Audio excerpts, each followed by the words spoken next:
Hello guys, അപ്പോൾ ഇന്നൊരു helmet വാങ്ങിക്കാൻ പോലെ ഹെൽമെറ്റ് വാങ്ങിക്കുന്നത് ഇത്ര വലിയ കാര്യമാണെന്ന് വെച്ചാൽ ഇത്ര വലിയ കാര്യമൊന്നുമില്ല. പക്ഷേ എന്നെ സംബന്ധിച്ചിടത്തോളം ഇത് വലിയൊരു കാര്യമുണ്ട്. കാരണം കല്യാണം കഴിഞ്ഞിട്ട് ഏകദേശം 8 വർഷമായി. അതായത് ഞാൻ 8 വർഷം കൊണ്ട് ബൈക്കിൽ പോകുന്നു. എനിക്ക് സ്വന്തമായിട്ട് എനിക്കെന്ന് പറഞ്ഞിട്ടൊരു ഹെൽമെറ്റ് ഇല്ല കേട്ടോ. ഞാൻ ആരെങ്കിലും കയ്യിൽ നിന്ന് കടം വാങ്ങിച്ചാണ് എവിടെയെങ്കിലുമൊക്കെ പോകണമെങ്കിൽ വെച്ചുകൊണ്ട് പോകുന്നത്. പക്ഷേ ഇന്നത് പറ്റത്തില്ല. എനിക്ക് ഹെൽമെറ്റ് വേണമെന്ന് പറഞ്ഞു കൂട്ടത്തിൽ പുള്ളിക്കാരന് ഒരു ഹെൽമെറ്റ് വാങ്ങിച്ചു കേട്ടോ. നമ്മൾ കൊല്ലത്ത് വരെ പോകണം. അപ്പോൾ അത്രയും ദൂരം പോകുമ്പോഴത്തേന് ഹെൽമെറ്റ് ഇല്ലാതെ പോകുന്നത് ശരിയല്ലല്ലോ. അങ്ങനത്തെ കുഞ്ഞുങ്ങൾക്ക് പാപ്പമൊക്കെ വാങ്ങിച്ച് പണ്ടെപ്പോഴും തിന്നൊരു ഓർമ്മയിൽ ഞാൻ വീണ്ടും ഈ മുട്ടായിയൊക്കെ വാങ്ങിച്ച് തിന്ന് നേരെ നമ്മൾ കൊല്ലത്തേക്ക് വന്നു കേട്ടോ. എടി എന്നെ വീഡിയോയൊന്നും എടുക്കല്ലേ, എനിക്ക് വൃത്തിയില്ലെന്ന് പറഞ്ഞാണ് ഇവള് സൈഡ് വരെ പോകുന്നത്.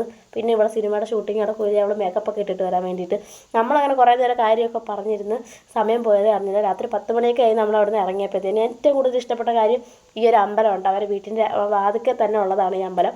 അങ്ങനെ അവിടെ ടാറ്റയൊക്കെ പറഞ്ഞ് നമ്മൾ നേരെ ഇങ്ങനെ വന്നിട്ട് എനിക്കിഷ്ടമല്ല ഈ വഴി വരുന്നത്. പക്ഷേ അനുസരിച്ച് ഭയങ്കര ഇഷ്ടമാണ്. കാരണം തിരക്കില്ല, അത് നമുക്ക് തിരക്കില്ലാതെ അങ്ങ് പോകാൻ പറയാം. പക്ഷേ വെട്ടമില്ല വെളിച്ചം ഇല്ലാത്തൊരു സ്ഥലം കേട്ടോ. പിന്നെ ഹെൽമെറ്റ് വാങ്ങിച്ച കഥയെന്ന് വെച്ചാൽ എനിക്ക് മറ്റുള്ളവരെ ഹെൽമെറ്റ് ഒന്നാമത്തെ കാര്യം ചേരത്തില്ല. ഇപ്പം തന്നെ ഞാൻ എടുത്ത കുഞ്ഞുങ്ങളുടെ ഹെൽമെറ്റാണ്. അപ്പോൾ ഇത്രേ ഉള്ളൂ കേട്ടോ. ടാറ്റാ.